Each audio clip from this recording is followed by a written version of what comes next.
listening? Yeah, like all the time I'm listening. WATP with Christian, Eric, and Carl sometimes. Listen in your office, in your car, or even your neighborhood bar. We're doing it. We're doing it. We're having fun. We're making it happen. It's fun time. Open your mouth, close your eyes. We're going to give you a big surprise. And here it is. Yes, indeed. Welcome to Who Are These Broadcasters? And I am Christian Bladt. Right there is the one and only Eric Zane.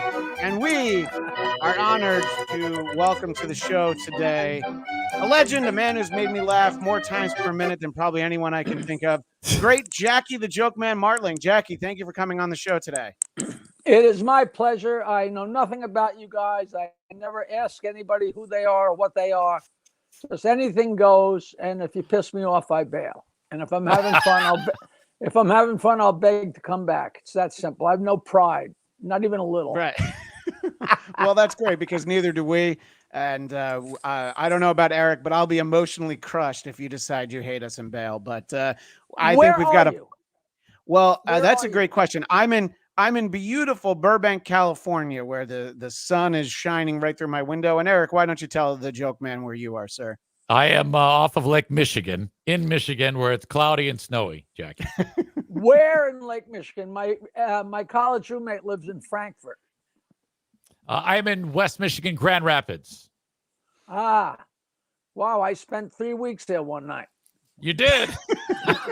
Yeah, no, I played in my band in college for 7 years, and we played everywhere. I think, we played Grand Rapids, but my last gig ever with my college band was in Flint, Michigan, at a Little Caesars, and they stripped me. They stripped me. In Little Caesars Pizza, they stripped me, and I finished the set. I was sitting behind a Fender Rhodes piano playing "Let's Spend the Night Together" with my pork hanging out. Oh, it's just you look back and say that couldn't have possibly happened, but I don't have to. My life's been so crazy, I don't have to make crap up, you know. And that was the one night where the Little Caesar logo actually said "pizza, pizza, pizza" because it was all hanging out. Yeah, what's what we learned is Jackie refers to his penis as pizza. That's the big boss of the Who Are These Podcast Network. You see a comment from him on the screen, and Carl Hamburger is thinking that you're going to want to bail on him. I don't know what you just said. You just said, because I don't see anything on my screen. Oh, it's all right. There was a comment. One of the comments, and he's giving us a hard time, thinking that you're going to want to bail on us in a few minutes. Tell him this. Fuck off. Why don't I get to see the? You'd rather me not see the comment? No, you should be able to see it, and that's a great question as to why you didn't see the comment. The chat should be right where you're looking at us. It should show up. Why don't you bring it up again? Why don't you bring up our super chat? I don't even care because they're going to get rude. You know. No. This group is always super polite. They have never said anything negative about Christian or myself. Here's the thing about our chat, Jackie. They love you, but they hate us. So all the hate's going to be directed at us. Like I'll help them. I'll help them hate you. Okay. We have Tampaletic Converters with €5, and getting right to it says, Mr. Martling, would you like to tell us a joke? Sure. A farmer. Now, what's our constraints? So are we on terrestrial radio? That's a great question. No. This is on YouTube. It's the Wild West. So you can say anything and everything like we could back in the old days. A farmer catches a guy fucking one of his cows. And as he's pulling the guy off the cow, he says, "Man, what were you thinking?" The guy says, I was thinking it was a younger cow with bigger tits. I figured it was short, and you're in the Midwest, Eric. So I a think cow joke for the Midwest. Christian, I think I'm sorry, Jackie. I think that's one of the things that's been so endearing to you has been your genuine joy when you tell a joke. I love it. What am I gonna do? I can't get laid, and I quit drinking. What are you gonna do? I'm not gonna knit. I'm gonna tell jokes and have fun. Hey, I got a dumb question. Is one of you clicking a pen? Because I keep hearing like a pen click. Is that just me? I'm not clicking, but I don't know if maybe it's Jackie's headphones. I don't know if one of you was clicking a pen or something. Hold on. I'll move around a little bit. Okay, it might have been. Maybe it's your dick, Jackie. Perhaps. It bangs on the floor. I know it, but usually it's muffled. All right. I'm not quite sure what F Timmy means, but thank you for the $2. My wife and I had a cat, and the cat got ran over by a car, and the Stern Show thought that was the funniest thing ever, and they unified their entire audience to rail against our dead cat because it upset my wife so much, and it was just so nonsensically mean, as was so much on the show. And now Howard has like 40 cats, and I just would love to drop him a postcard every time one of them dies and say, happy death or whatever. Right. But it became such a thing that I wouldn't be surprised if the guy that just wrote that has no idea what it means, because it all branched out of Howard's second book was called Miss America. Miss America. And the chapter about me started with 2 words. Fuck Jackie. And then he went on to spend 5 or 10 pages saying what an asset I was to the group, blah, blah, blah, and I was worth all the trouble. Just stupid. Howard didn't write it. Ratso wrote it. So then one time a listener called in and said, I agree. I read your book and I agree. And he said, and you couldn't curse on terrestrial radio. So he said, F Jackie. And everybody kind of smiled. And like the next call or a few calls later, somebody else said, yeah, I agree. F Jackie. And that was all it took. It was cemented in stone. It became F Jackie. Then it became F Timmy. Then it became F anything. And to this day, people are out saying, F the Buffalo Bills. And I'm sure that branched out of so much stuff branched out of the Stern Show.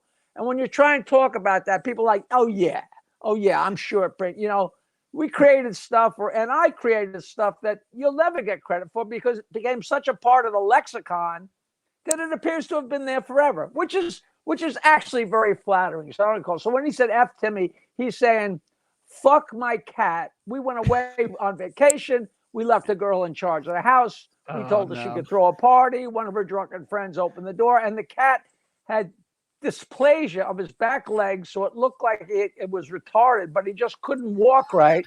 And he wasn't an outdoor cat, and he went outside and got hit by a car, and it was so sad. And he was such a delightful little kitty, and that's all they could do was F Timmy, F your dead cat. And then it became F Timmy's dead skull. And the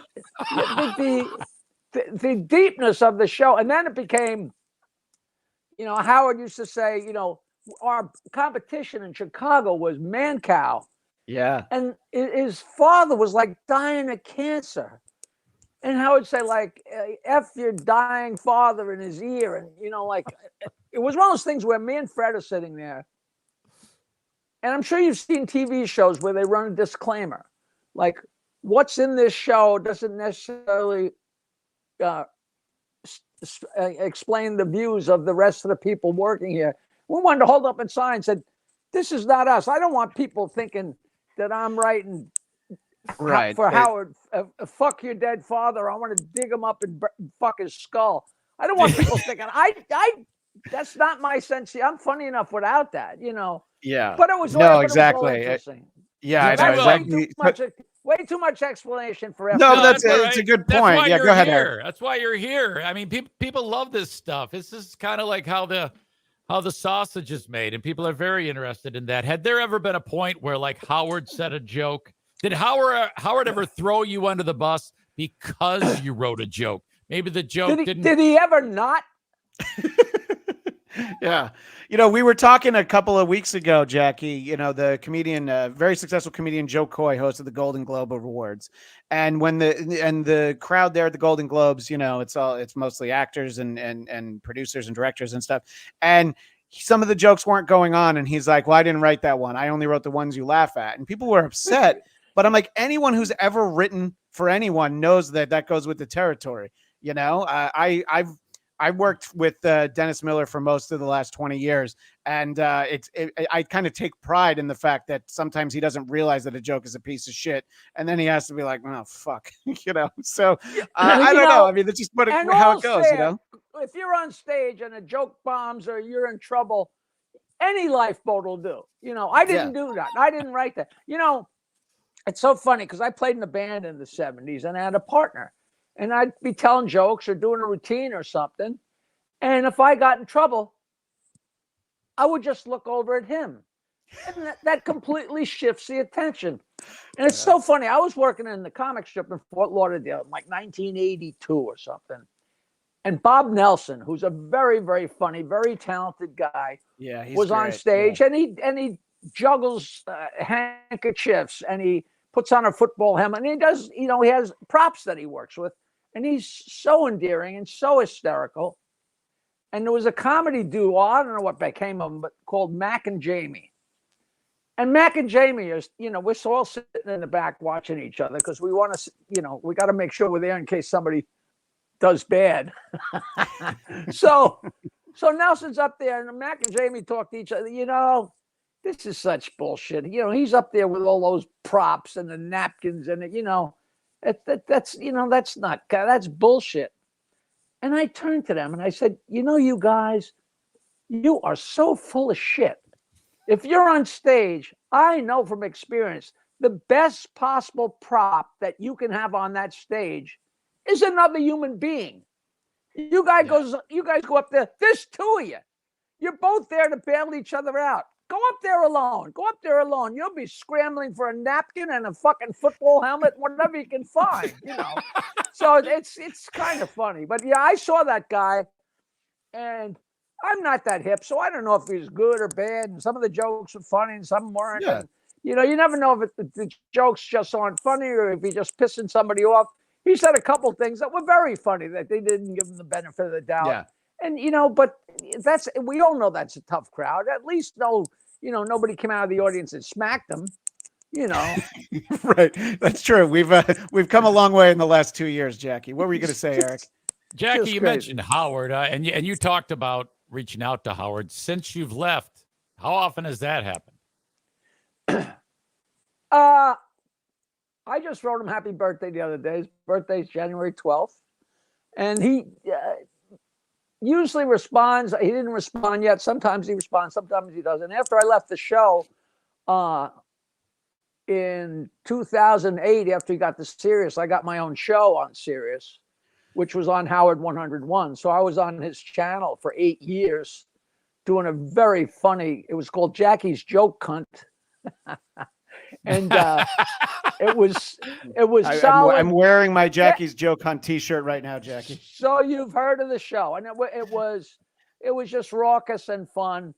But then I went in there. I think I called in once or twice. They let me promote a gig, and I went in there one time in like 2012.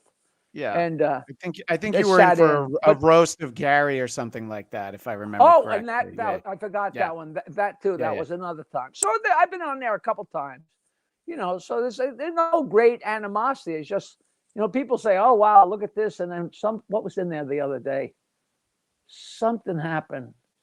I don't know. Somebody said, "Man, you must be rolling." I think the guy at the post office said, "Man, you must be rolling." I said, "I don't get a penny for the YouTubes and the Sirius and the reruns and the Howard 101. Wow. I don't get a single and nobody can believe that, especially when this whole thing where the whole world is striking, you know, to get a few more shekels because stuff's getting streamed and they never knew that was going to happen, you know." And then I don't know if you know, George Clooney invited 25 of his best friends to dinner, and they all came to dinner. And then he did the classic, I guess you're wondering why I've gathered you here tonight. He had gone to the bank with 25 paper bags and had them put $1 million cash in every bag, paid the taxes on it, and gave the bags to each of these friends that had been supportive along the way. And I was like, holy Christ, that's unbelievable. And I'm friends with Richard Kind, who's one of George's best friends. I knew George a little bit many moons ago. And he recently did a pilot with a friend of mine. And I wrote to him and said, Rich, I know it's none of my business, but will you? Uh-oh. We lost a little bit of the connection right there. Right when I threw up the chat, flatline coming soon. It's almost like you did that. Yeah, exactly. Well, we'll let Jackie reconnect, and I'm sure he'll be right back with us. Obviously, it's great to have him on, and I do hear that clicking. I think we're just gonna have to live with it. I mean, we mentioned it once, and he's like, I don't know, I don't want. Yeah, no, that's fine though. Honestly. So I think it's almost like if you doing Jackie's plugs while he's not on, it's almost like the tree that falls in the woods, and I want him to know that I'm doing the plugs. He's back. And we lost you for a minute there. Why don't you finish your thought on Richard Kind, and then I have no idea if that was that on my end or your end. Yeah, I don't know. I think it was your end, but you know what? It's hard to tell what's going on with anybody's end these days, Jackie. Yeah, but the bottom line is Richard Kind did a pilot with a friend of mine, and I wrote to him and said, Rich, it's none of my business. Well, were you one of the people that got a paper bag? And he said, who do you think paid for the pilot? Which was great. But they told me that George went on the Stern show, and Howard talked about that. He told Howard about that, and Howard said, I don't think I could ever be that generous. Yeah. That generous. Well, he would probably try to figure out how he could get Gary to get some bags donated, and then maybe give out the bags. Let's get to something important, Jackie. This Saturday, January 7th at 7 p.m. in Stony Brook, New York, it'll be the Long Island Music and Entertainment Hall of Fame screening the documentary Jokeman, and there'll be a Q&A. And then also Saturday, February the 3rd, just down the street from me in North Hollywood, California, another screening of Jokeman at the El Portal Theater in North Hollywood, as I said. You can also watch the documentary on Vimeo, which I did over the weekend, and I had a great time watching it. And also, I think everybody should know, Jackie, you're of course on Cameo, and I'm sure you give people their money's worth in terms of laughs per video. I think I froze him. I froze Jackie with the he's moving. It's okay. I got all the plugs in though. Terrible connection. Are you? We're terrible connection. Yeah, we got you, Jackie. We're cool okay right now, as long as you're hearing us. That's the important thing. But all right. Well, there you go. Boy. Oh boy. We did all the testing, everything beforehand. But, what it was? Jackie was like, all right, they got the plugs in. Now I'm just gonna bail. And then I'm gonna go play some shuffleboard or something. No, like that. That's all right. We'll get him back. Now, as he comes back in, for the audience that everybody's throwing shit out about John, but I don't think we're talking about John. No, I don't think. Yeah, I think we're gonna talk about some fun times. People can super chat anything they want, and StreamYard sucks. It's not great at times. I have to tell you, Jackie. Sorry about that. But it's probably because it's in the middle of the day, and the whole internet is crazy. Like later at night, it's much easier. But I'm scared it's my end, but I don't think it's my end. I think it's Christian's. I think it's Christian and Carl's fault. That's who it's this entire who are these broadcasters? Carl who are these podcast infrastructure. Yeah, Carl. It's a pretty a chintzy, poverty-filled operation.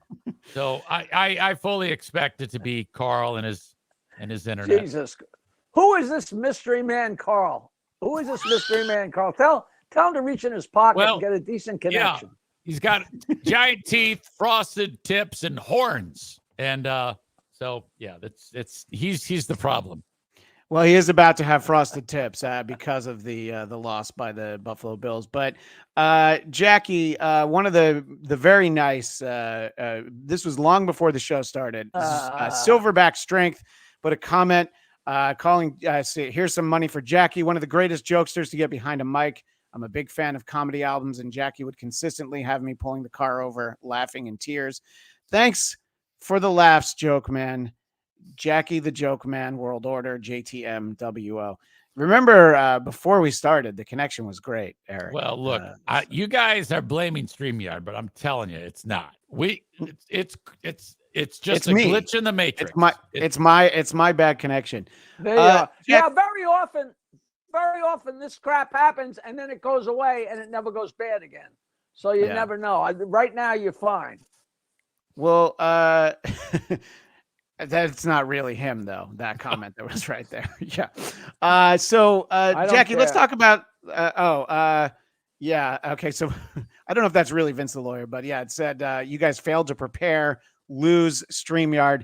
I don't know. StreamYard is usually our friend. Don't read people's crap. That's the first order. Yeah.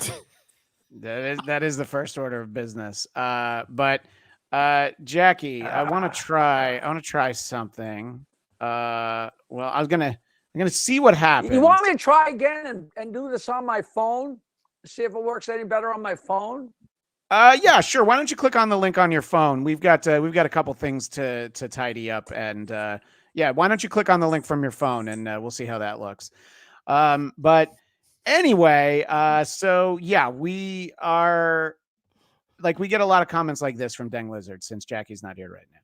Sorry to bring it up, but Jackie, do you have anything to say about Stuttering John, who told us you're a hack and he has always been a better stand-up? So Jackie's basically I could read that to him, but he's not going to really have the kind of answer that I think that you would want, Deng Lizard. So, we're going to talk about the Stern Show. We're going to talk about all kinds of things, but I think that we're mostly trying to keep it positive. Now, what I will tell everyone is that John is one of the people who talk about Jackie in his documentary. So there's Talking Heads segments from John. And Deng Lizard is not wrong. You want to go ahead and read that, Eric? Christian, you're too unfunny for Jackie's internet. I see no lies on there. Look, you got to understand, when shit like this happens, this is bombing, and bombing's funny. With that, to me, when there's a technical issue and everything gets fucked up, that's cringe of the week material. God damn it. It's coming. Yeah. Oh, it's coming. I know. And, it's almost like as soon as we connected with Jackie, we should have started the show 5 minutes early so that we got a little bit more time in there.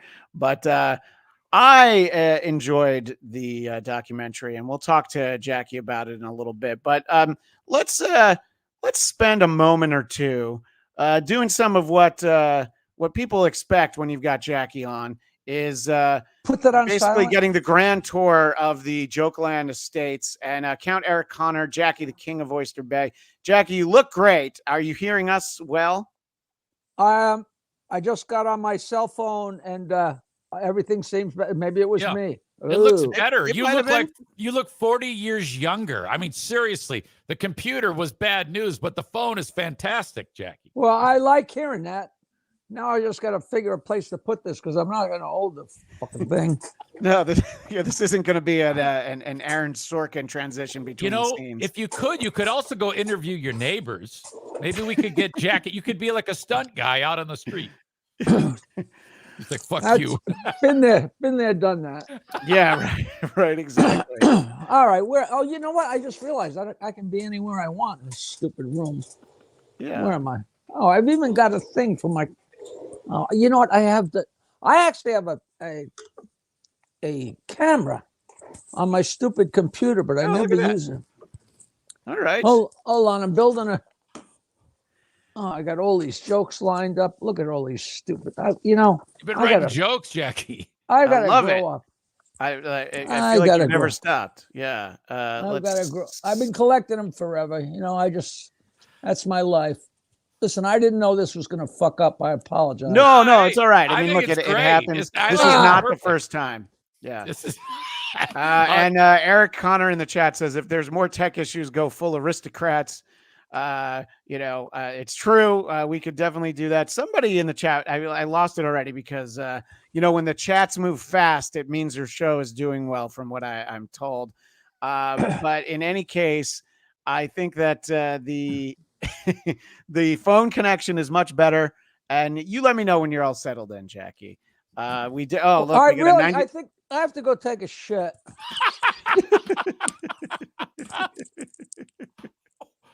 I don't know if you're kidding. I know. I didn't know either, to tell you the truth. I ain't going nowhere without my coffee. You ain't going nowhere without that pigskin, Lincoln. Absolutely. And this comment, Gorilla, go get Jackie to sign one of my super chats. So we were talking, Jackie, about the documentary Jokeman, and just talk about how it came about. I noticed that the film was made by Ian Carr, who was, of course, your co-host on Jackie's Joke Hunt. Yeah, I got approached like 2005 or something by these guys that wanted to do a documentary, and what's more flattering than that? And they started doing it, and they were really nice guys. But of course, it was taking time. And then Ian got wind of it and saw it, and he didn't like the tack they were taking. And so he said he just took the reins, and we started working together. And I sent him a million pictures and sent everything, but I had nothing to do with it aside from just giving him the materials. He interviewed everybody except when I was there in the interviews, or when he was talking to me, I really didn't know what was going on. But the making of was, we flew down to New Orleans and got on a bus with Willie Nelson, and it was just spectacular. This is a spectacular time. And then of course the pandemic hit. And then once we got distribution, it took another 6 months, and then Netflix was supposed to take it. So we waited and waited and waited. It was right when Netflix kind of fell apart for a while. Sure. Yeah. So, and then the distributors went south. So now it's on Vimeo. And if you go to jokemanmovie.com, or if you go to my website, jokeland.com, there's a link right to it. And you can't buy it. You can only rent it. It's $3.99, which in this day and age isn't a lot of money. And the bottom line is everybody seems to like it. And the true test is this Saturday, because the screenings we did already with family and friends. We did one on Long Island and one in Manhattan. And everybody loved it. But the people I'm going to see the next day, Right. what are they going to say? If it's anything like the crowd that's enjoying the show right now, They might be brutal to you, Jackie, and that's never good. I mean, please. After 18 years of that crap, 45 years on stage, I'm kind of bulletproof. Yeah. I mean, it always hurts, but it's hurt since the beginning. You get used to taking a punch. That now, and I'm glad you said that, because you might actually get pissed off from time to time in any setting, but you probably are aware that you getting pissed off is probably going to make somebody laugh. Oh yeah. But I don't live for that. I don't live for that. People, you must let it. No, I don't. So, but I do return every email, even if I'm not thrilled with it. And when I saw the name of your podcast, I think it's similar to another one. And there's some of them out there that all they want to do is get a rise out of you and make trouble. And that's not what I do anymore. I'm in it for the fun, The network that we're on is Who Are These Podcasts, which is a show that's been going on for a number of years, 8-9 years. And, we're sort of a spinoff of that. We are we play, even though we haven't done it in this half hour we've been on, we play a lot of clips of like local news broadcasters, that sort of thing, people that are, people that fuck up on the air or just, cringeworthy. That's the majority of our show, but obviously our audience. What a unique idea. Yeah, Jackie, no one did this ever before us. I know. I did a podcast with a guy, and I was sitting there years ago, and I said, this is fun, but I always put off doing my own podcast. He said, you really should do a podcast and tell your stories. Yeah. And then I got offered a podcast on this nice media company, Titan Media. And I asked my friend Peter Bales to be my co-host. And then I found out that this guy was mad at me. Oh. He said it was my idea for you to do a podcast and tell your stories. I'm like, yeah, that's rocket scientist. That's all I got is my stories Right. and my jokes, you know, like, and I love it. I have a podcast called Stand Up Memories, but you know, we interview other guys. We did 25 shows before we had a guest because we're just so full of ourselves. We're just telling our stories. Right. But it's fun. You never get sick of telling the stories, you know. And people say, "Oh, you told that story before. You told that joke before." Well, then, you know, go polish your car. Don't tune into me. You know, leave me the fuck alone. You know. Yeah. Uh, Well, go ahead, Eric. There's a comment. Jackie, let's see your Frito chip toenail. Well, that's a terrible thing to say. From What- Wired Christian. We're getting like that because everybody wants to be a comedian. They all want to be there. They all want to make the joke. They all want to make sure that the world knows that they've been Stern listeners long enough that they remember F. Timmy and they remember my toenails and they remember Gary, you know, Gary's teeth, and you know, like all. It's just a form of bonding. You know, and it was all wild shit on the radio. It was really funny, and I'd be glad to show them my toenails. Sure. Mark, all you gotta do is send me a check, and I'll send you a picture. And by the way, Jackie, charge by the toenail. You know, one fee, you only get one toenail. You know, so right there's room for 10. That's a lot of money. You know, it's very frustrating to me because I'm too vain to put on my glasses, so I have no idea. Oh, that's what okay. this I'm going to thing read say. it to you. No, he's going to read this one to you. Yeah. It's a question concerning, like, when a lot of people saw Private Parts, the Match Game bit, and that's the question: was Match Game your first introduction to the world of Stern at NBC? No, and that scene is probably the closest thing to the reality of the Stern Show.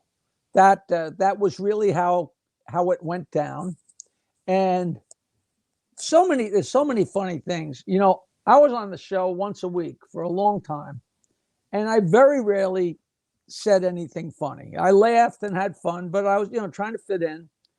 And one day, we were on WNBC, NBC, but CBS television was doing a piece on Howard because he was the big new thing in town. And they came in and we were playing Match Game. And I was Michael Jackson. And I said the first funny thing I'd said in months.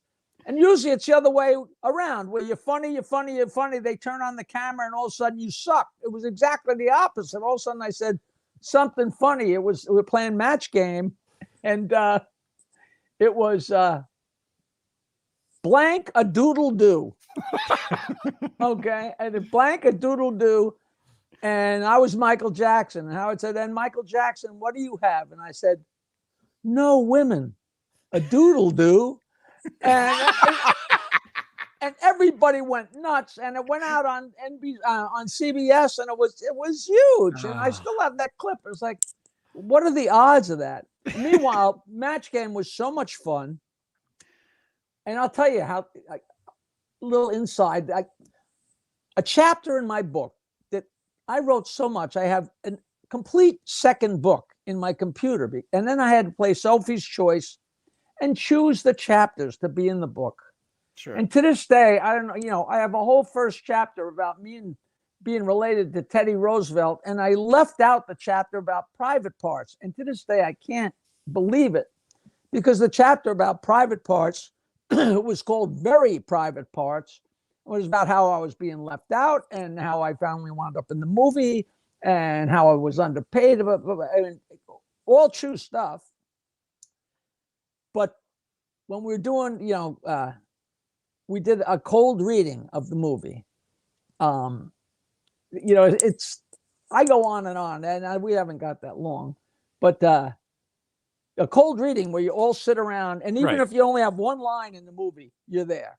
So this whole gang is in this huge table with Ivan Reitman, the director and producer, and Len Bloom, who was the writer, and Danny Goldberg, who was one of the producers, and we're sitting there, and it's coming around. Now, I've never done this before, and all I had was and Jackie Martling, what do you have? And it was blank Willow. I have pussy. Willow. And I'm like, I'm sitting there for an hour watching this stupid movie. They're reading this movie, and I'm a comedian, and I'm fucking bursting. So they finally get to me. So I wrote it sloppy, and they got to me, and they said, "What do you got, Jackie?" I said, "I got pussy. In fact, I wrote it sloppy. I've got a sloppy pussy." And they went fucking nuts. Okay. Cut to 2, 3, 4 months later. We're at the film studio. We're filming. We're all set up. I mean, this is a big time movie. I mean, they got a guy sitting in my chair to get the lighting and blah, blah, blah. And then, oh, Mr. Martling, it's your time to sit down. So we sit down and we're about to do the scene. Nobody said a word to me about the line. Now, I see 60 people. I know they're getting paid union wages. Do I do the line from the script? Or do I do my stupid ad lib? It was like, what do you do in that situation? I don't want somebody to clock me over the head and say, what are you doing? Stick to the script. So we did the take, and I did it the way it was written, and cut. And then Danny came over, and there's no way they're going to go, Jackie, do the line the way you wrote it. He came over and whispered in my ear, do you remember what you said at the stage reading? Why don't you do it that way? Okay. And then I said sloppy pussy, and it's one of the funniest lines in the film. But Nobody knows where that came from, and that's exactly where it came from. And it was so stupid. But the whole film, the whole show, everything we did was stupid. So it fit right into what we were doing, Yeah, and it's always great during scenes like that, cutting to Paul Giamatti as Pig Virus, just freaking out over each line, and it's a great reminder that even then he was great. So Shuli's in the chat, and he's giving us a lot of jokes. They're jokes that I don't know that we can really read, Shuli. Yeah, I don't know. Try and give us one that we can say. He's putting us in a horrible spot, and then he'll write, read my jokes. And then we did. He wrote, read my joke. He's got his own podcast. Tell him to fuck off. You want to talk about a guy who has a network? Yeah. Is that Shuli? Yeah, Shuli. So Shuli, you don't have, sorry. So Jackie, you don't have to answer, but we do want to do some, some Stump Jackie stuff at some point. But so you again don't have to answer, but he says, what did the black kid get for Christmas? And I'm sure the punchline to that joke. Of course, we're not. No, that's all I got to do is a black joke, and I'm never here then. But he knows. Right. Of course, he knows I know that joke. So he knows exactly what he's fucking doing. Yeah. Shuli, Jackie was nice enough to come on our show. Yeah. Let's not chase him off, okay? So I just want Shuli to know we're seeing what you're saying. Yeah, no, there's a reason we're not reading it. Anything. He can ask me anything he also he wants. his next question is, Jackie, why do black people have nice cars but bad houses? All right, so we get what Shuli's doing. There was a girl that I dated in college. And that was her favorite in Michigan, in East Lansing, East Michigan State. That was her favorite joke in the entire world. And that is a very funny joke. And it's very wrong. And no, we're not going to do that joke. But we can find it. That's the thing. Anybody watching who wants to know the punchline, you can find it. Come on, Shuli. Look, there's plenty. There's jokes that we all enjoy Jackie telling, and if you want to give Rodney a chance, you can just look on YouTube. It's there. Okay. So, well, I'll tell you what. People can't believe this, but I put out 6 78-minute CDs. That's almost 5 hours. Yeah. And you download all 6 for $20 at olio.com/J. It couldn't be an easier URL. It's oglio.com/J. And there's 6 CDs, and there's the pot song, and 150 insults. It's the greatest deal in the world. People say, Jesus Christ, I downloaded your CDs. I haven't even listened to half of them yet. And they're so filthy, and a lot of politically incorrect, 1993, 94, 95. But that was then, and this is now, Well, one of the things I wanted to say about the documentary, there's some great appearances from members of the Stern Show family, distinguished alumni, if you will. The person I was most happy to see was Billy West. And obviously people know Billy West going on to Ren and Stimpy, Futurama, and so much of that stuff. But just seeing, him remembering. It just reminds me of all the fun, on the E show, the two of you going back and forth. And I of course makes me think of the Jackie puppet. And you talk about the biggest misconception about the Jackie puppet is that you hated the Jackie puppet. But I want people to see the documentary, but just take a moment and talk about how that couldn't be further from the truth. Well, that was part of the goof. If you read my book or see the documentary, what happened was I came home one day and my buddy Billy was sitting in his truck in my driveway. And I walked up to say hello to him, and sitting next to him was this guy, Tom, greatest guy in the world. And between them was this little Jackie, and he had a joint in his mouth and a Budweiser, but the Budweiser was obviously from like a tomato paste can, a little tiny Budweiser. And I said, what the hell is that? And Tom said, well, there's a Gary puppet. We thought you should have a Jackie puppet. So you bring it into the show. And I said, I can't, because if I bring that into the show, it's going right in the garbage. And so look at Jackie, self-promotion. That's all he wants to do is promote Jackie. I said, what you got to do is you got to come on the show like you're breaking my balls. And sure enough, a couple of days later, and I said, have you got a girlfriend? He said, I got a beautiful wife. I said, perfect. So Gary comes into the studio one day and says, hey, Hal, there's a guy out there. He's with a really pretty girl. He's got a puppet. Looks a lot like Jackie. And Howard said, bring him in. And so Tom came in with the Jackie puppet. And I was like, oh, man, get out of here. It was like, don't throw me in the briar patch. If you remember back that far, Brer Rabbit, sure. Born and bred in the briar patch. He came in and they started passing around. I'm like, oh, man, get that thing out of here. And meanwhile, me and Tom are winking at each other because it worked exactly like I knew it would. And it became an integral part of the show. And I'm telling you, if I had brought it in, it would have went right in the garbage. And I loved it. What could be more fun? I mean, I was writing notes for Billy to insult me. Right. Well, that's the funny thing is the idea that you're writing insults for Billy to then say to you as the puppet. And I don't want to dig up too many clips, but I felt like if we were going to talk about the Jackie puppet, I wanted to just have a couple of really quick clips of the interaction the Jackie puppet had with Conan O'Brien when he was in the studio, because it is always been one of my favorite memories of the Stern Show. And whenever I meet somebody that didn't know about it, I'm like, I don't know how. Here's the link. But it's just really, Billy at his best and the Jackie puppet at his best. Well, say hi to the Jackie puppet, Conan. Jackie. Oh, hey, that's very good. Yeah. Conan, oh, bye-bye. Very nice. He didn't even have his headphones on. He's sitting down for like 2 seconds, and Billy just jumps right in. This, obviously, the point was the idea that Conan was probably going to get fired any day. Ended up being in late night for quite some time, but I think everybody thought that. And then this seems like one of those instances where you passed Billy something to pass. Hey, Conan. Yes. Thank you. What is that? I'm not sure. That's your replacement. What is that? A test pattern? The NBC test pattern. Oh, the NBC. Here it is. Let me see that. Draws well. That's my drawing. I figured that was one of the things when I was pulling these clips yesterday. I'm like, I feel like Jackie drew that. Conan was doing terribly, Yeah. so he had to do anything he could to stay on the air. So he booked coming on the Stern Show, and when he came on, we threw him a goodbye party.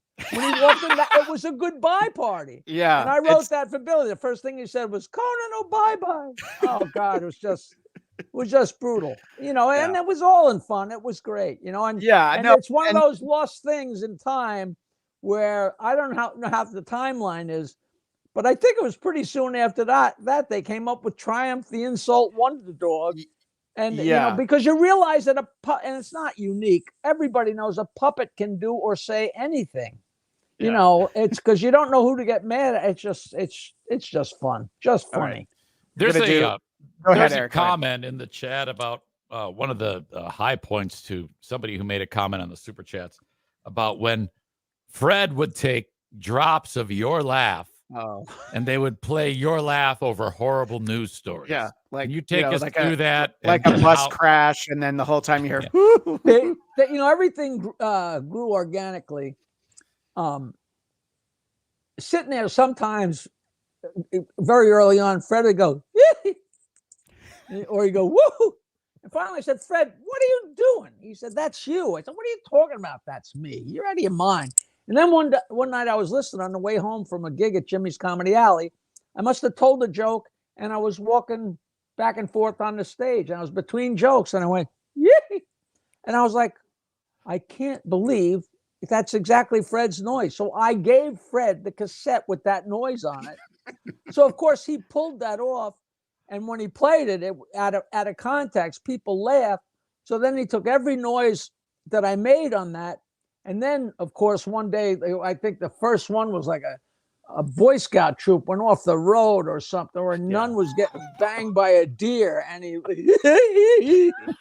and it became so popular so fast. And what was so funny was I got all the credit and all the blame, but both the credit and the blame should go to Fred. So it was so weird, it was, and Fred Howard would play it up like, oh, Jackie, how can you laugh at that? Yeah.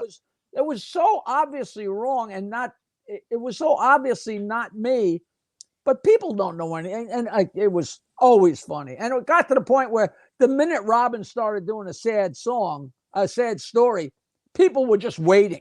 They knew it was coming. It was just beautiful. It was just beautiful.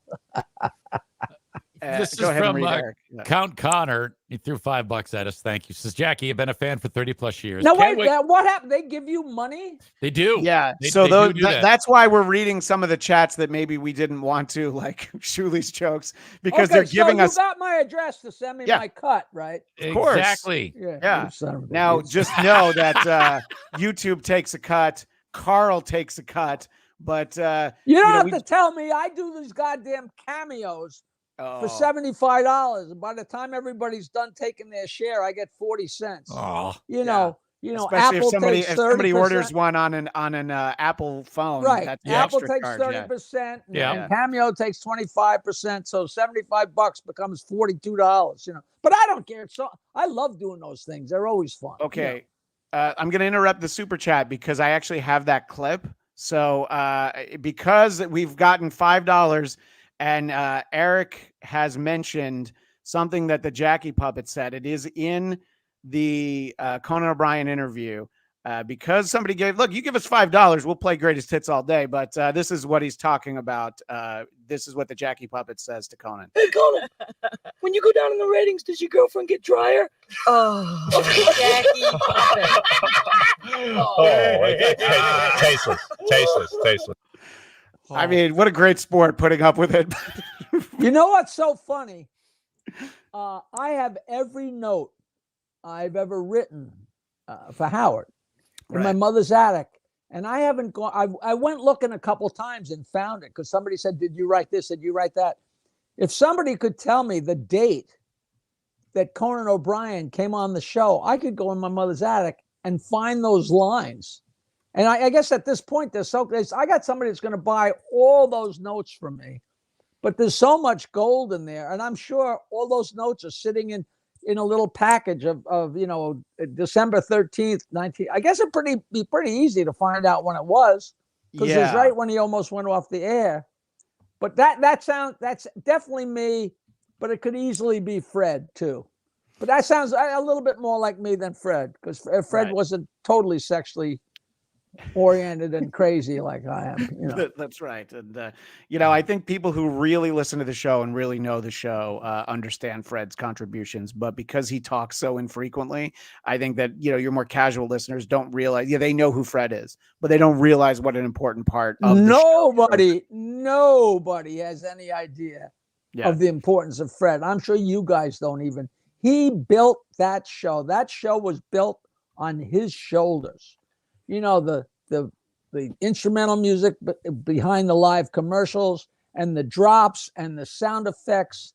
And he wrote all the bits before I got there, and all the parodies and all the I Love Lucy's. He wrote everything and did all the voices. And he would do voices, and then Howard would adopt them. He did Sammy Davis Jr. and Howard helped himself to that. And he did Teddy Kennedy and Howard helped himself to that. And Fred was around forever. He was there for like over a year before Robin showed up. Right. And just nobody knows. And I'll tell you, I have met everybody. I have met almost everybody. And Fred is the funniest, smartest, fastest of anybody I've ever met, with the possible exception of Billy West. And I'm sitting in the room with these two guys. I mean, and we, it was murderer's row, not to pat myself on the back, but we were just killing it, I have a question. Did Howard ever listen to anybody? I mean, you've got this loud, obnoxious guy who's kind of rules the roost on the air, but off the air, did he ever take direction, or was it always just, I don't even want to hear you? A direction, like, I harassed him for a year to get him to do Sternak, which was our ripoff of Karnak. Right. And then finally, when we did, everybody's like, Howard, that's brilliant. Oh, thank you very much. But that's not direction. It was funny. Fred is just so brilliant, and he's such a Nazi. I mean, he'd take a bullet for Howard, and he'd take everything. And Howard, we used to do a thing. Fred used to do a thing. Who was the Nazi? Who was the famous Nazi? Kurt Waldheim Jr. And Fred would be Kurt Waldheim Jr., which is always so hysterical because he was such a Nazi and so, anti-Semitic and crazy and disgusting. And if Howard said, maybe we'll do Kurt Waldheim Jr. tomorrow, Fred would come in with a stack of ideas and notes and scripts. And he'd sit there, and Howard would never call. And Fred would hand me a note.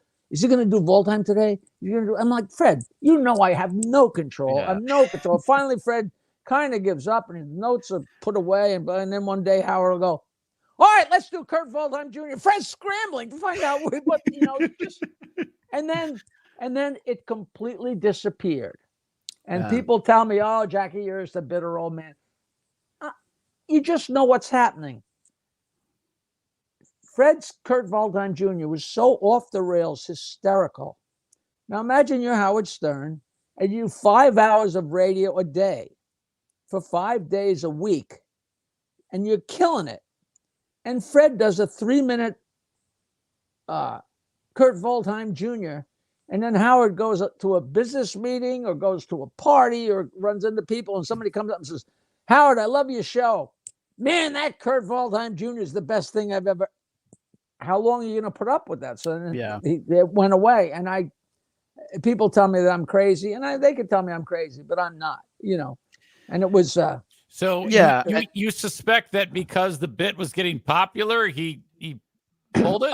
I don't know, but it was just so good and so great. And it certainly wasn't because, well, I think that's too offensive. I mean, that sentence didn't exist in our universe. No, I mean, when you think about Billy West's Marge Schott impression, which they couldn't even play those clips today, because I used to imagine when he was doing Marge Schott, the old days were so great. You turn on the radio and click, you're on 92.3 K-Rock, Yeah.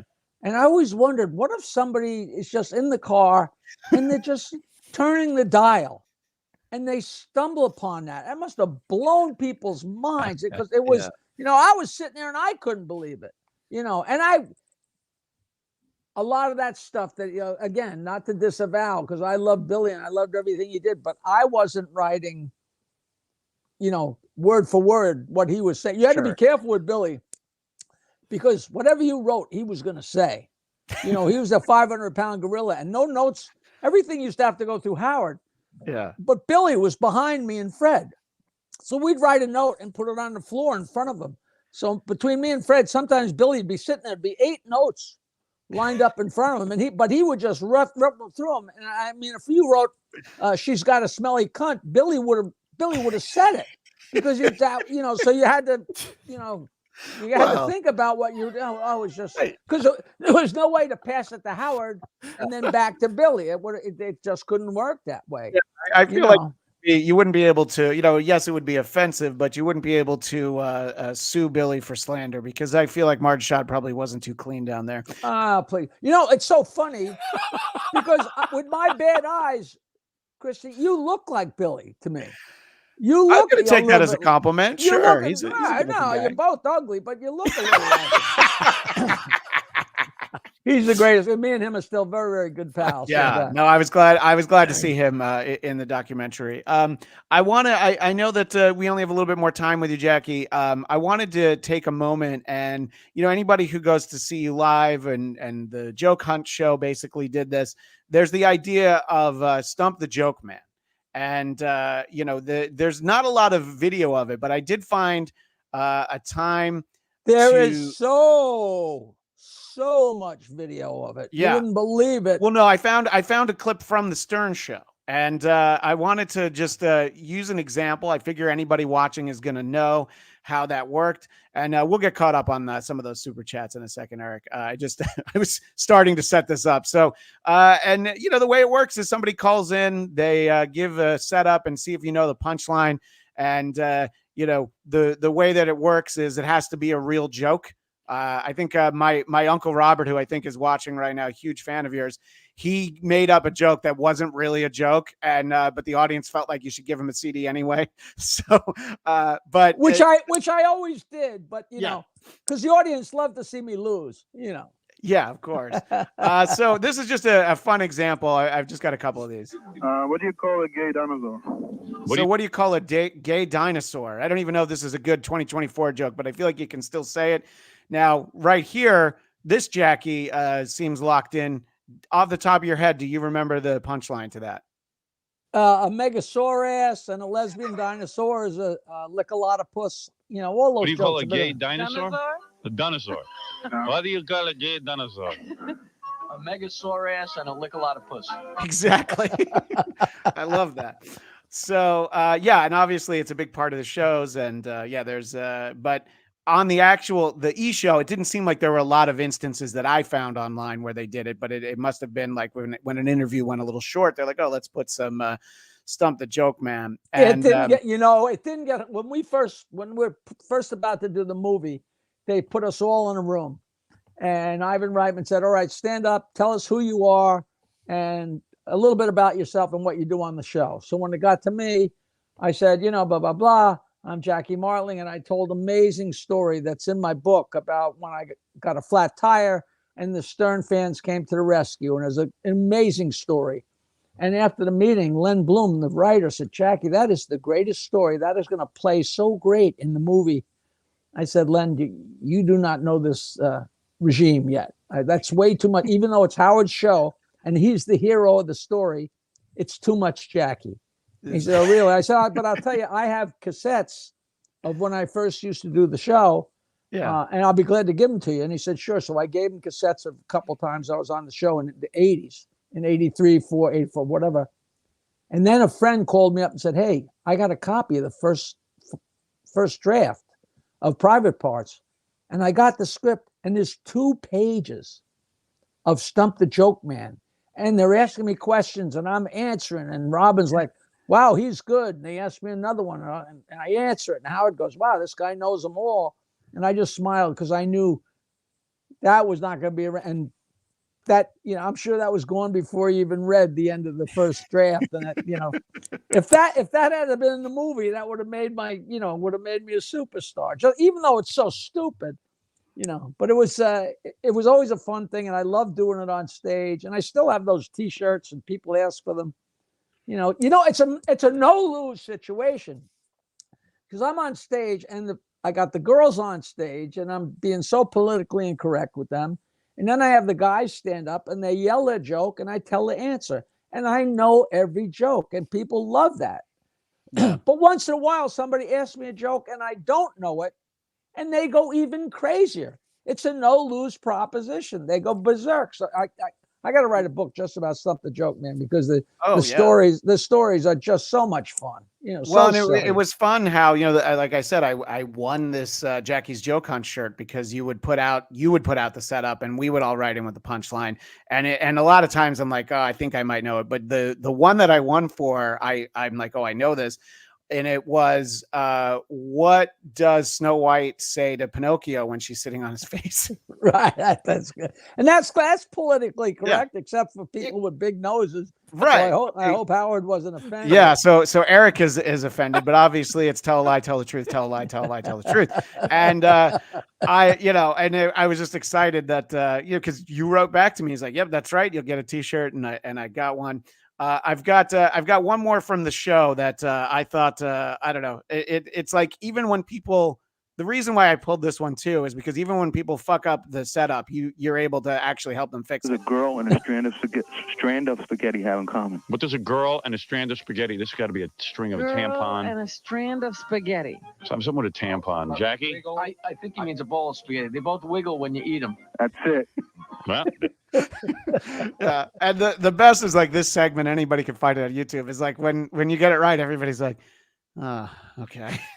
Right, and I can't dare do the punchline with any kind of joy, because then it's like, oh, look at Jackie's fake joy. Like whenever I would tell a joke, I giggle when I start telling a joke because I love it.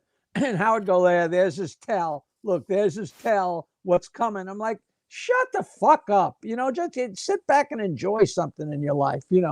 But it was always funny, always funny. Jackie, you think back to the glory days of this show and that crew, and you've said some outstanding names from the past. Can you imagine what would happen if all these people actually got together, Howard included, and just put a camera on them and talked about the show? You could do it for 10 hours and nobody would want to leave the show to miss any of it.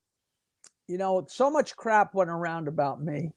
And, and they just made up stuff and just, it got crazier and crazier. And I wrote to Howard and said, you know what I would love to do? New Year's Eve, let's just do a pay-per-view. And we can give all the money to charity and just sit in a room, just me and you in 2 chairs, no writers, no garbage, just us talking. I said, millions of people would tune in.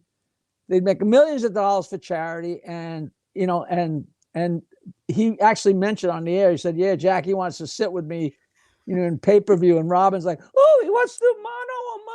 He actually thinks he can keep up with you. I'm like, keep up with him?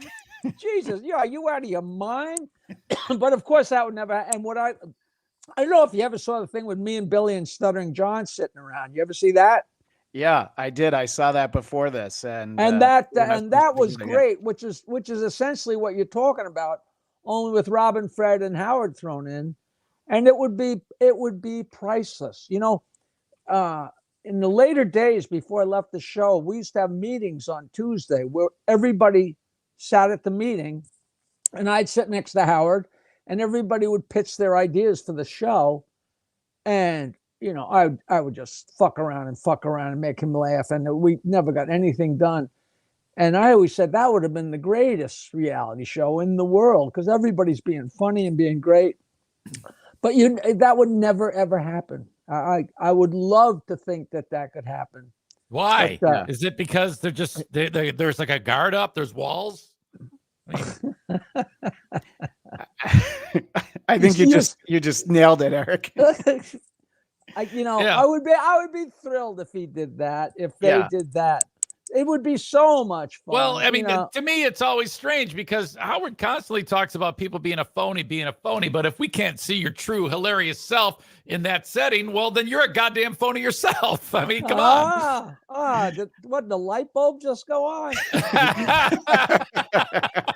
Yeah. No, he's a brilliant guy. Of course. He's so smart and so funny. And he had to take credit for everything. And I was like, don't you understand that everything is under his umbrella? So anything that happens on that show is to his credit, and it's very funny. It's just very funny how it works, Yeah. But I have never held anything against him, because any way he is the way he is. And if he wasn't like that, he wouldn't be who he is. It's hard to explain. It's like, like my friend Murphy used to say, why is everything the way it is? He said, because this is the way it has to be. Because if it was some other way, that'd be the way it is. That's him. That is just the nature of the beast. And, the tall, gawky guy that was, a pain in the ass and didn't do well socially, oh, wow, imagine how great the show would be if Howard had been popular. What are you, out of your fucking mind? Right, exactly. One of the unanswered questions is so funny because there's a popular story about Hillary Clinton was somebody's interviewing her and they said, yeah, you're popular and you're kind of famous, but you're married to the president of the United States. What if you were married to a gas station attendant? And you know what she said? She said, then he'd be president. Because people say to me, that definitely sounds like something she would say. Yeah, but where would Jackie be if he hadn't met Howard? And I'm like, where would Howard be if he hadn't met Jackie? Yeah. He was popular and he's a big disc jockey, but the difference between he just became so funny, and it made all the difference. And most people don't dispute that, because not only was I there to make him funny, I became a conduit so Fred could get notes to him. So Howard was working with his sense of humor, my sense of humor, and Fred's sense of humor, which weren't just three senses of humor. Howard was one thing, I was another thing, and Fred was from Pluto. So we were pulling from all different walks of life, and you just never knew what was going to happen next. And it was a ridiculous stew of humor, just crazy. Yeah. And one of the, and we'll let you go in a couple minutes, Jackie. One of the things I wanted to touch on when we're talking about Stump the Joke Man, my 8-year-old son, Felix, he reads this book every morning. He gets out the 365 Days of Jokes. It's from the same publisher of Highlights for Children. And I was thinking about it because I knew I was going to talk to you. And so last night I asked Felix, can you tell me 2 of your favorite jokes? And I feel like, Jackie, these aren't tough ones. These are kid-friendly jokes. Keep in mind, my kid's going to watch this segment of the show, but not the rest of it. But let's hear what Felix wants to ask Uncle Jackie. Why are jokes so painful? Are you hearing it? Because they have punchlines. I didn't hear the first thing he said. It was why are jokes so painful? Yeah, why are jokes so painful? Very, very good, because they have punchlines. Very, very good. That's very good. Yeah, so he had that one, and I'll get to the other one in a second. So I know. I was in Los Angeles working with these guys, making something, and we're under the marquee of the Pantages theater, and people started to gather around, and people are asking me jokes. And this lady comes along and a guy comes along, and they each had their kids with them. Okay. And they said, can my kid try and stump you? And nobody stumped me in all Los Angeles except for these 2 kids. The first kid said, why were all the soldiers tired on April 1st? So, of course, my mind is, April Fool's Day, and the answer was because they just got done with a 31-day march, which is a wonderful joke. And everybody around went berserk. And then the next little son of a bitch says to me, why did the teacher tie her students' shoelaces together? And the answer was because they were all going on a trip. I like that. Which is just so fun. And I gave the little guy the shirt, and I said, "Oh, there he is. Sorry, Felix. Now everybody shut up so I can hear Felix." All right, so we got another one, and I'll make sure that it plays right this time. There was an issue. Punchline. Yeah. Okay. So I don't. As always, you can just repeat it. Yeah, I guess that's one way to do it. But. All right, so we'll get him up in a second, and my apologies to everyone. We're not going to get an award for technical expertise. No, technical merit is out the window. You know what? We are definitely not, Jackie. It's been a little bit of an adventure, and sometimes I'm not quite sure how it goes, but we'll put him up right now. And then why are the jokes so painful? So this is the one we said before, and I think we hear it all right now. Let go. They have punchlines. Yeah, and here's the next one. Can February march? So, can February, March, similar to the joke you just told, Jackie? This is going to have another month in it. No, because he's too short. I don't know this. Very good. He gets okay. a shirt. Well, there you go. My kid has stumped the joke man because here's the punchline. No, but April, May. You were right. It's months, but good. April, May. Very good. You know what? If I used to have kids' T-shirts, and kids loved them, man. Yeah. And they are completely. I got to get them made again. I'm starting to get popular again. I'm not sure why, but well, the Joke Man documentary is no doubt a big part of that, Jackie. Well, listen. Make sure that both you guys, since you're from different parts of the world, email me your street address so I can send you a book and a joke book and a T-shirt because now we're bonded together. And let me send you some crap and hopefully we'll definitely do that. And our final thing before I let you go, we have a friend who would have wanted to join us today, but he's on vacation in Las Vegas, and our friend is going to appear on the screen as a talking potato because he hides his identity. First tell the people about the screening. That's the most important thing. You know what? You're absolutely right, Jackie. That is. So this Saturday, January 27th. I didn't sit through all this technical fatality just so to get now. Plug the goddamn show. Yeah, of course. January 27th at 7 p.m. in Stony Brook, the Long Island Music and Entertainment Hall of Fame, screening Joke Man, and there'll be a Q&A after. And as I said, down the street, February 3rd at the El Portal Theater in North Hollywood, California, the documentary Joke Man is being shown there. Go to jokeland.com for that. And as we talked about, you can watch the documentary in your home on Cameo. And of course, jokeland.com for all of your needs. All right, close enough. I didn't mean to be such a pain in the ass. No, hey, you know what? It's a big deal to have a screening in Los Angeles and Hollywood. I'm excited. I think that's fun. I'm excited too. I know you haven't been here in a while. All right, so we'll leave you with our friend Cardiff Electric, who wants to speak to you. Jackie the Jokester, this is great to have you here. My name's Cardiff Electric. I'm a big fan. I had you on my show once, and I asked you a question, but I never did get the answer to it. So if I could ask you today, that'd be great. Can you tell me a joke? I'll hang up and listen. Expect laughter. So you were on his show before he'd worked out his potato gimmick, and he had a distortion voice. And he's a huge fan, and he wanted to come and say hi today, but he had to record that. But he would love a joke. It can be a potato joke since he looks like a potato. Anything that comes to mind, Jackie. I'll leave you with my favorite joke. A girl goes to the gynecologist, and he examines her, and she's, "Doc, I'm freaking out. I keep finding postage stamps from Costa Rica in my vagina." So he examines her. He says, "Lady, those aren't postage stamps. Those are the stickers from bananas."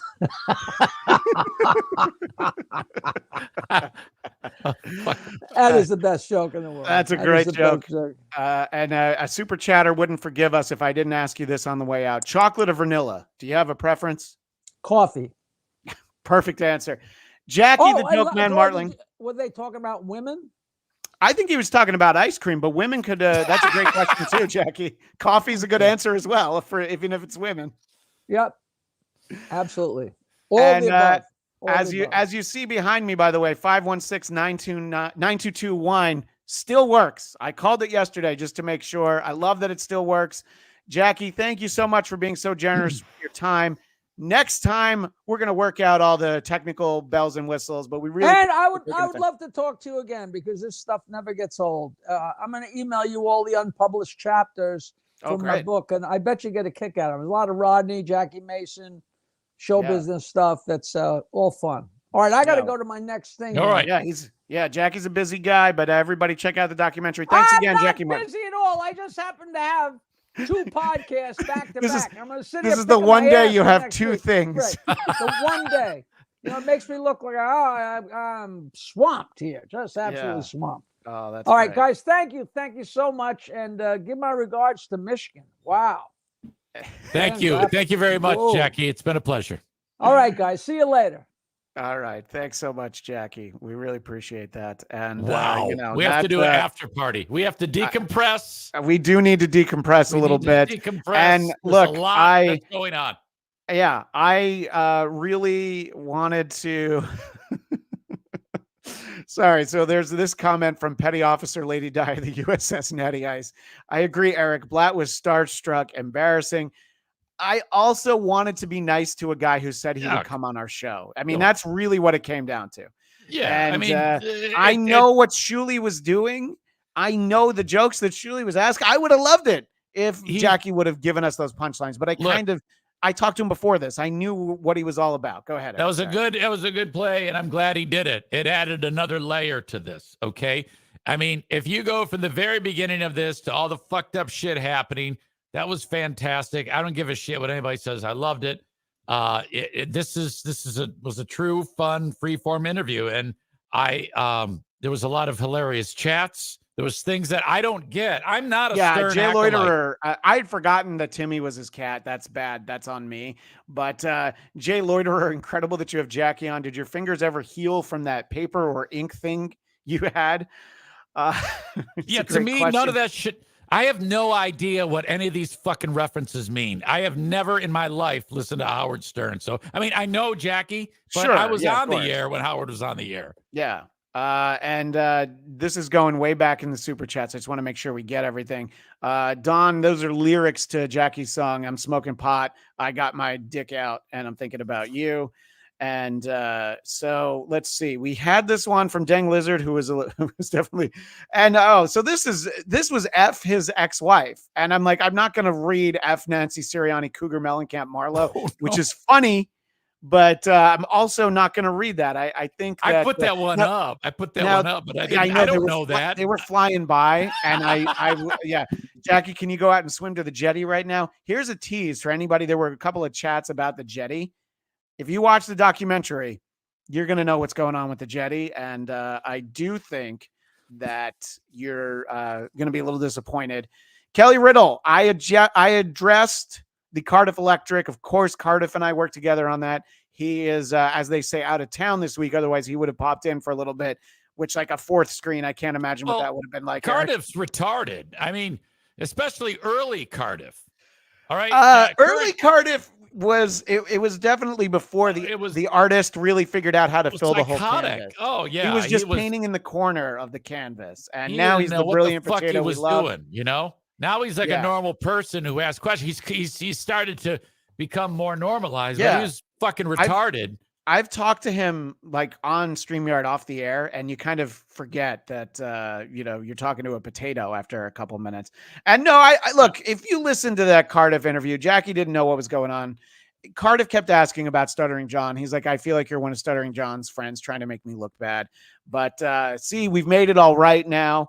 And around here, we like to say F you, thank you, bye. And look, I think that this is a chat that I don't think Jackie would have wanted to be put in this spot, but I don't know about Eric, but I can definitely agree. JFK head chunk is amazing. I know. But F Stuttering John, absolutely. I mean, I've felt like he's a piece of shit for a long time. And you know how this is a Stuttering John free zone, but the tweet that he had that he pretended to not know what it was about and he doesn't understand why it's a problem. The tweet that he sent out about Carl's family, the tweet that Carl did a whole emergency episode about, fuck John Melendez. Okay. So I don't want to talk about him usually on this show, but this is the week to be like, oh yeah, let's not forget that he is a piece of shit. And you'll see him in Jackie's documentary. It's from like 2 years ago. You'd think it's from 20 years ago. Anyway. I noticed that when Jackie said, "Who's that famous Nazi?" and I was this close to going Hitler. I actually wanted to say Carl Hamburger, but he came up with the answer. And yeah, I was actually going to ask Jackie, does the jetty migrate south for the winter? Kinky Loco was happy to see him. And I just said the same thing. Simon 343 exclamation point. Oh, by the way, I mean, did you notice? Jackie didn't say anything about John. He mentioned his name. The interview that John did with Jackie and Billy West is great. Now, it's great because of the two of the three guys. But It's fantastic. I think fans of the Stern Show would really enjoy it if they watch it. Okay. Now, as you know, I don't know shit about all these podcast wars. I'm gonna have to call you off the air. Yeah, we'll talk. Well, I'll give you a primer. I have no clue. I have no clue what's happening. Yeah. Brian, let's see. Jackie snapping finger cots. He was doing something. I feel like it was his headphones. Jackie, will you go on John's show? And we read this one from Vince the Lawyer. I don't know if this is actually Vince the Lawyer, but you chumps failed to prepare. Lose amateur StreamYard. We're going to do the show on Zoom? Zoom is the worst way to try and do a podcast. And I agree with you, Eric. StreamYard has been fantastic from the beginning. And it was something. Who gives a shit? It worked out. Yeah. Settle down. And by the way, I don't believe this is really him. It said, Stuttering John, Jackie, tell everyone I wrote for Howard too. No, love you. The love ya is what makes me think it's not him. And we did show this one already, but he was right. Dang lizard. Christian, you're too unfunny for Jackie's internet. I see Brian. That would be Brian Cottrell and his drogues. $5. Will Jackie please do the gorilla and lion joke? Bill Burr spoke about it once and how great. Maybe next time. Well, yeah, you know what? I'm going to write that down because you could see that Jackie did need to go. He had other things. We talked to him for more than an hour. We've played like 4 clips on this show. One of them's my kid. Oh, that bombed so bad. Oh, my kid's jokes. Well, just your setup was horrible. I know. Well, I wasn't sure why they weren't playing, and it threw me off. And I still don't know what the problem was. So there was a little bit of panic, but you knew that. John O'Reilly, I remember the bit Fred wrote that got Howard fired from WNBC. Sheep fucking. Who can forget the homosexual room is how they rebranded that. But yes, they would go downstairs to the homo room, as it were. Right. And we have a lot of comments from Shuley trying to get Jackie to say stuff. Even Jackie's like, you got your own show. You don't try to get me in trouble. I did want to ask, look at us giving Shuley a plug. Did you hear that, Shelly? Shuley, you didn't even pay this time. We're going live in 10 minutes if anyone is still awake. I'm excited that he was on. I'm excited that he was on ripping us a new one. Yeah, I was glad to have Jackie on the show while Shuley's telling me in the comments that I'm boring. That's fine. Oh, yeah. I love all of it. Let's see. The curved maple puts Carl's. I'm just trying. I don't want to be told that we didn't do all these. I know. Puts Carl's paneling to shame. So let me put it out to the super chatters right now. We have a ton of great clips, and we're already an hour 22 into the show. We can't do what we were going to do, what we usually do. Does anybody want any clips, or should we call it a day? I'll ask Eric Zane. I'll ask if people want something. Otherwise, I've got a whole show ready to go for next week. Literally, it's going to be next week. I got to take a leak so bad. Are you kidding me? Why don't you go take a leak and I'll finish the super chats and then we'll say goodbye. Okay. All right. No. I can make it through the super chats, but if you were going to do an hour of clips, then I was going to go, fuck this shit. So this is a pretty inside one from my buddy Eric Connor. Does the Star Search Steve-O have a documentary? That's not the Jackass Steve-O. That Steve-O beat Jackie on Star Search. And I know I try to not drop his name as often as I sometimes do, but my old boss, Dennis Miller, lost Star Search to Sinbad. And he could not believe that he lost to Sinbad, a highly successful comedian, but not that Steve-O. Reverend Shitstain, Powerful Pooper, Jackie the Cigar Store Indian, healthier than Stuttering John. We got to that one. I was going to ask him about Ralph Sorella. I don't even know if that's actually Brock Lee. I've heard rumors that Brock Lee is actually somebody else. Jackie, puff, pass. And Eric, I'm going to save this for next time. I wanted to talk about Gilbert, but you kind of have to let you kind of ease back on the reins when Jackie's just running. And I know Shuley didn't find it to be fun, but that's all right. I don't find it to be funny. He's just sitting there. Everybody's sitting there posting multiple Z's, and I'm getting pissed off. I wanted to fight everybody. Yeah. And we got to this one. And someone put an address in the super chat, so make sure you don't bring that one up. Even though I know whose address that is, we don't put that up there. We don't dox people's homes, but we can help promote the Jokeman 516-922-WINE.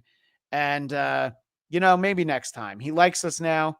I'll tell you what, the next time Jackie's on, I'll say, do you have any good memories of stuttering John Melendez?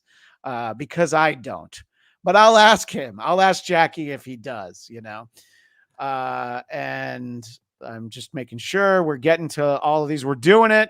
We're having fun. What's the difference between a hippo and a zippo? One's a little heavy and one's a little light. I think that's that one. I've heard Jackie. One's heavier, one's a lighter. Yeah. Uncle Paul's funny smelling rag important. Your kid really tickled my funny bone, Chris. Sure. Look, I don't know. I thought it would be fun for my kid to see like 2 minutes of a podcast that I do, since he can't watch the rest of it.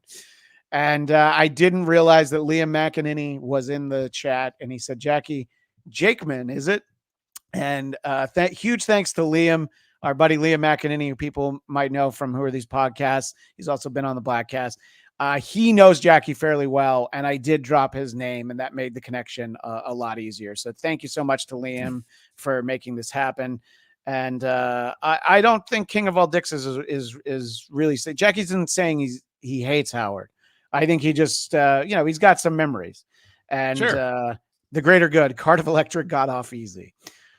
Oh my gosh, that was so many super chats. There was, and we got a lot of traffic here today. Not because of Jackie, but because of Christian and I.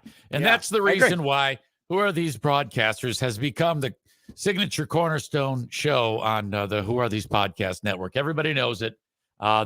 People love our handsomeness, our wit, our beautiful dialogue with one another. We let the guests speak. So I'm glad you all are getting it. And that's why you come here in droves on a great day like today. So thank you so much for figuring out how amazing we are. Yes. And by the way, were you surprised that Jackie wanted, when he understood how super chats work, that he asked for a cut?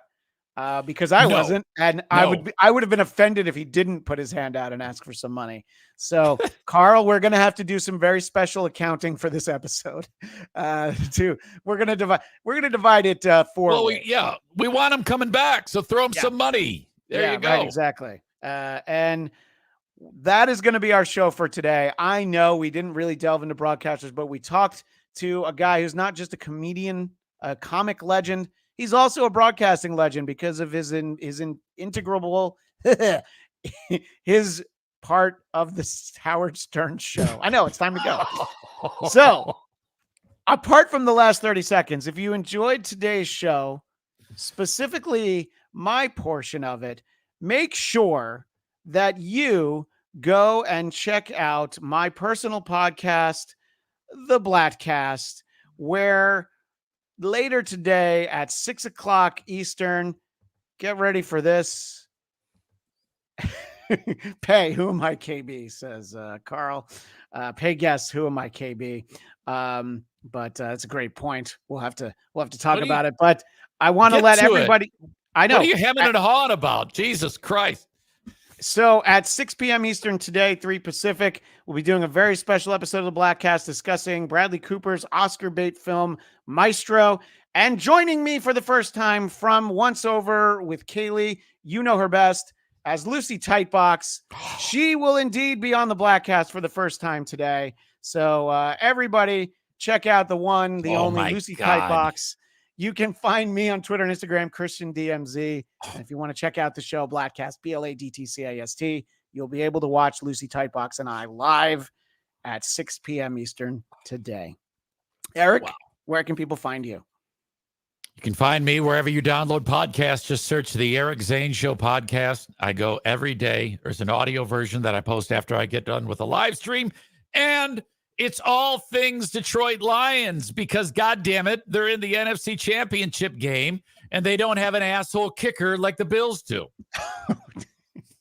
Oh, yeah, I know. By next week, we're not even going to want to talk about Bills stuff anymore, but that's all right. We'll see what we're saying about the Lions next week. That is our show. If you want to leave us a voicemail, go to whoarethese.com, find the phone number, and please mention it's for WATB. I always say that the best $5 you can spend is the Patreon for Who Are These Podcasts. But that's all the time we have today. And this came in before the show, but this is our big super chat for the day. And we didn't even play our super chat game. Here's some money for Jackie one of the greatest jokesters to get behind a mic. I'm a big fan of comedy albums, and Jackie would consistently have me pulling the car over, laughing in tears. Thanks for the jokes, laugh man. The laughs, joke man. Jackie the Joke Man World Order. Let's see if we can get Doug from the Jingles Department to create us a JTJMWO for next time. And we'll see you next Tuesday right here on Who Are These Broadcasters?